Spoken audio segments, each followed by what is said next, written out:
एक और राज। मैं सच कह रही हूँ, आप मेरी तलाशी ले सकते हैं।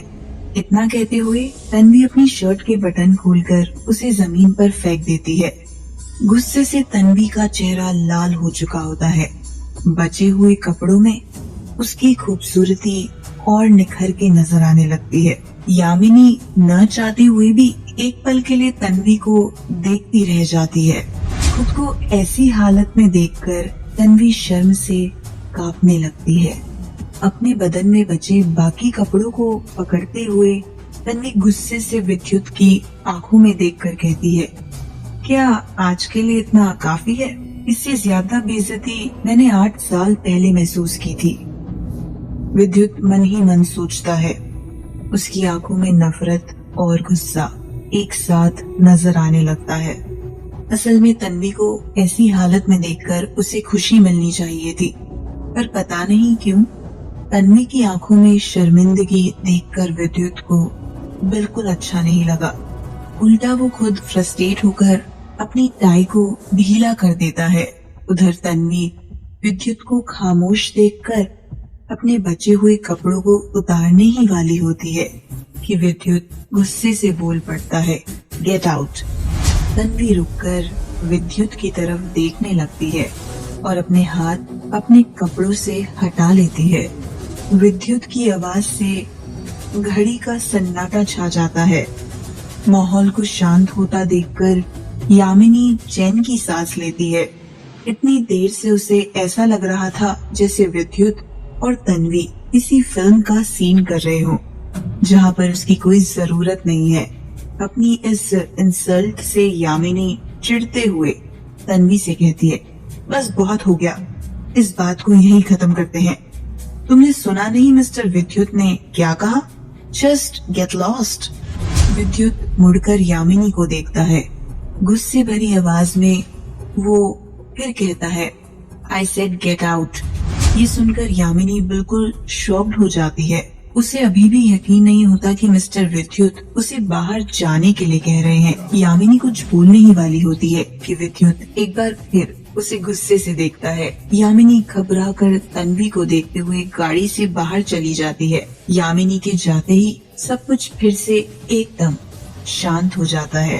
तन्वी अभी भी उसी हालत में विद्युत के सामने खड़ी थी। उसके बदन पर उसके काले घने बाल लहरा रहे थे और उसकी काली आंखों में शर्म और जिद एक साथ नजर आ रही थी। अचानक खिड़की से आती ठंडी हवा से तन्वी कांप उठती है। तन्वी को ऐसे हालत में देखकर विद्युत को अच्छा नहीं लगता। उसे महसूस होता है कि तन्वी के लिए उसका रवैया कुछ नर्म पड़ गया है। अपने जज्बातों को दबाते हुए वो अपनी नजरें तन्वी से हटा लेता है। विद्युत को अपने सामने खड़ा देखकर तन्वी को ऐसा लगता है जैसे वहीं उसकी बड़ी सी परछाई में कैद हो चुकी है। अचानक तन्वी विद्युत से पूछती है, मिस्टर विद्युत, क्या आप मुझसे नाखुश हैं? पिछली रात से तन्वी को ऐसा ही लग रहा था कि विद्युत को उससे कोई लगाव नहीं है। तन्वी इस बात को नजरअंदाज करना चाहती थी, पर आज जब विद्युत ने उसे सबके सामने इतना बेइज्जत किया तो न चाहते हुए भी उसे विद्युत से ये सवाल पूछना पड़ा। नाखुश? विद्युत झूठी मुस्कान के लिए तन्वी की तरफ देखकर कहता है, उन दोनों के रिश्ते को सिर्फ खुशी के तराजू में नहीं रखा जा सकता था। वेनिटी से बाहर जाने के लिए विद्युत दरवाजे की तरफ जाता है। दरवाजे के आखिर में पहुंचकर वो अचानक सारी खिड़कियों को पर्दों से ढकने लगता है। उसके ऐसा करते ही पूरे वेनिटी में अंधेरा हो जाता है। उस अंधेरे में तन्वी विद्युत को धीरे धीरे अपने करीब आते देखती है। अचानक तन्वी को अपनी पीठ पर कुछ महसूस होता है। विद्युत अब उसके बहुत करीब आ चुका होता है। घबराते हुए वो विद्युत से कहती है, ये क्या कर रहे हैं आप? इसके बगैर मुझे कैसे पता चलेगा कि मैं तुमसे नाखुश हूँ कि नहीं? विद्युत तन्वी की बात का जवाब देता है। तन्वी ठंड से कांप रही थी और जमीन पर गिरी अपनी शर्ट को उठाने ही वाली होती है कि इतने में विद्युत अपने हाथों से उसकी कमर को पकड़ लेता है। तन्वी को सोफे पर ढकेलते हुए वो धीरे धीरे उसके पास आता चला जाता है। मिस्टर विद्युत, प्लीज नो, हिचकिचाते हुए तन्वी विद्युत से कहती है। विद्युत तन्वी के और करीब आता चला जाता है। तन्वी अपनी मुट्ठी को जोर से कस लेती है। आज पहली बार उसे ऐसा लगता है जैसे वक्त कहीं रुक सा गया है। सब खत्म होने के बाद विद्युत तन्वी के पास से हट जाता है। तन्वी अभी भी सोफे पर लेटी हुई है। तन्वी की तरफ देखते हुए विद्युत उससे कहता है, अब मैं कह सकता हूँ कि मैं तुमसे बहुत खुश हूँ, पर मेरी खुशी की वजह बस तुम्हारा जिस्म है। विद्युत की बातों में जहर खुला हुआ लगता है। ये सुनकर तन्वी खुद को बहुत गिरा हुआ महसूस करती है। तुम्हें ये सब झेलना ही पड़ेगा तन्वी। तुम्हें कोई जरूरत नहीं है मिस्टर विद्युत की हर बात का जवाब देने की, तन्वी खुद को समझाती है। विद्युत पूरे कपड़ों में तन्वी के सामने खड़ा है। वहीं तन्वी का बदन आधे अधूरे कपड़ों में ठंड से कांप रहा है। अपनी हालत पर तन्वी को खुद पे दया आने लगती है। विद्युत ने आज भी उससे प्यार करते वक्त अपने कपड़ों को हटाना जरूरी नहीं समझा। आखिर किस बात का घमंड है उसे, बस क्योंकि वो फिल्म इंडस्ट्री का एक बहुत बड़ा सुपरस्टार है। तन्वी ये सब सोचते हुए सोफे से उठकर बैठ जाती है। विद्युत को बाथरूम की तरफ जाता देखकर तन्वी बोल पड़ती है, पर मैं आप या आपके जिस्म से बिल्कुल खुश नहीं हूँ। इतना सुनते ही विद्युत जाते जाते रुक जाता है। तन्वी विद्युत की तरफ देखते हुए कहती है, आपकी तो पहले से ही इतनी सारी गर्लफ्रेंड्स रह चुकी हैं। आपको किसी ने बताया नहीं कि एक लड़की से प्यार कैसे किया जाता है?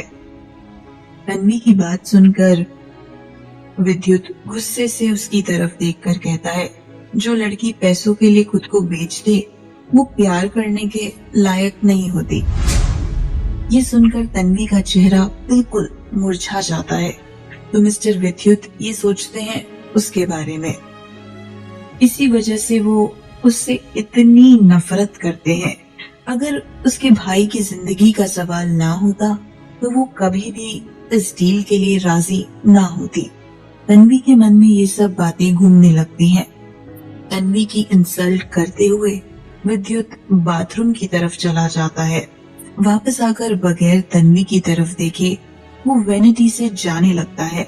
दरवाजे की तरफ पहुंचते ही वो रुककर तन्वी को नफरत भरी आंखों से देखता है और उससे कहता है, तुम्हारे जैसी लड़कियों को तो जहन्नुम में जाना चाहिए।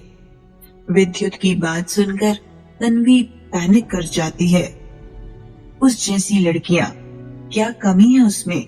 आखिर उसने ऐसा क्या कर दिया है जो उसे जीने तक का कोई हक नहीं?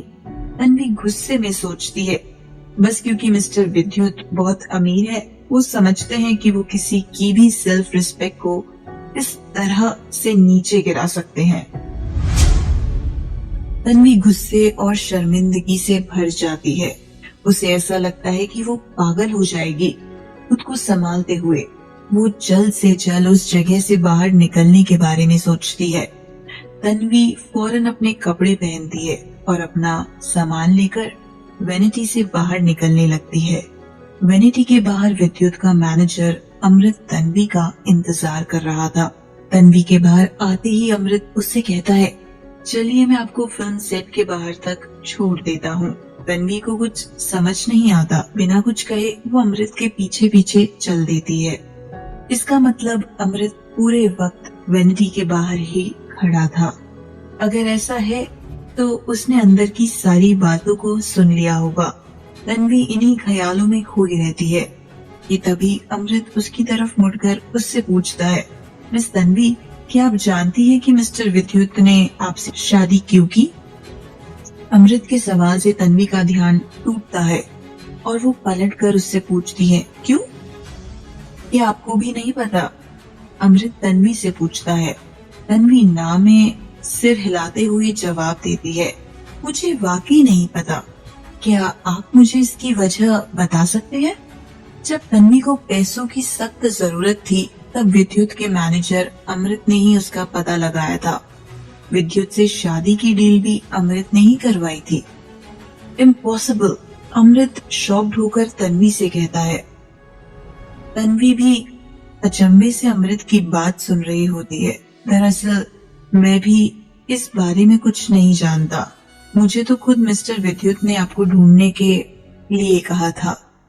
आपसे शादी के एग्रीमेंट का आइडिया भी उन्हीं का था। मुझे लगा शायद आप दोनों एक दूसरे को पहले से ही जानते हैं। अमृत की बातें सुनकर तन्वी शॉक्ड हो जाती है। ऐसा कैसे हो सकता है? अगर वो विद्युत को पहले से जानती होती तो मीडिया की दुनिया में वो बहुत बड़ा नाम बन चुकी होती। सब जानते हैं कि सुपरस्टार विद्युत की जिंदगी से जुड़ी कोई भी खबर मिनटों में बिक जाती है। तन्वी सोचने लगती है, क्या मैं आपको घर भेजने के लिए कार का अरेंजमेंट करूं? फिल्म सेट के बाहर आते ही अमृत तन्वी से पूछता है। तन्वी उसे फौरन मना करते हुए कहती है, नहीं, इसकी कोई जरूरत नहीं, थैंक यू। ये कहते हुए तन्वी अकेले ही बाहर की तरफ जाने लगती है। उस वक्त सारे रिपोर्टर्स भी शूटिंग सेट से चले गए होते हैं। जाहिर है कि सबको सुपरस्टार विद्युत और यामिनी सहाय के साथ होने की खबर को पब्लिश करने की जल्दी होगी। रोड क्रॉस करके तन्वी टैक्सी को रुकवाने ही वाली होती है कि इतने में एक रेड कलर की ऑडी कार उसके सामने आ जाती है।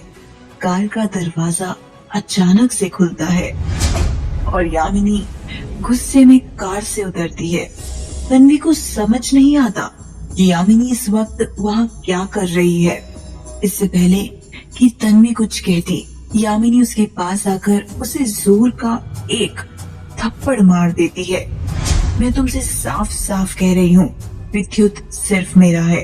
तुम ये मत समझना कि तुम उन्हें अपनी खूबसूरती के दम पर मुझसे छीन लोगी, यामिनी तन्वी से कहती है।